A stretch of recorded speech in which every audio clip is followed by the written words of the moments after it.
வணக்கங்க. நான் உங்கள் நம்பிக்கை குமார். நீங்க வீடியோல பார்த்துட்டு இருக்கீங்க இல்லையா? இந்த வீடு பாத்தீங்கன்னா 20 லட்சங்க. முன்னால பாருங்க, அப்படியே உங்களுக்கு 2 வீலர் பார்க்கிங், முன்னால வண்டி நிப்பாட்டிக்கலாம். வீடு பாருங்க, நல்ல வடக்கு திசை. அப்படியே வடக்கு திசையில 2 மாடி. 2 மாடிலாம் நீங்க ரெண்டு கிடைக்காதுங்க. 20 லட்சம் ரூபாய். சரிங்களா?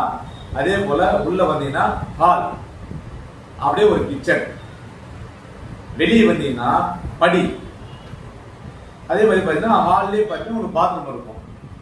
வெளியே வந்து பார்த்தீங்கன்னா மேலே போகிறது ஒரு படி, படியிலேருந்து பார்த்தீங்கன்னா சீட்டு போட்ட வீடுங்க. இந்த வீடு 750 சதுர அடி லேண்டு, அதில் ஒரு 650 சதுர அடி பில்டிங். 20 லட்சம் ரூபாய் விலை. 20 லட்சம் விலை. அழகா வீடியோவிலேயே பார்த்துங்க. நேரில் வாங்க. இங்க பாருங்க, ப்ராப்பர்ட்டியோடைய ஒரிஜினல் டாக்குமெண்ட் வச்சிருக்கேன். ஒரிஜினல் டாக்குமெண்ட் என்கிட்ட தான் இருக்கு. நேரில் வாங்க, உட்காருங்க, பேசலாம்.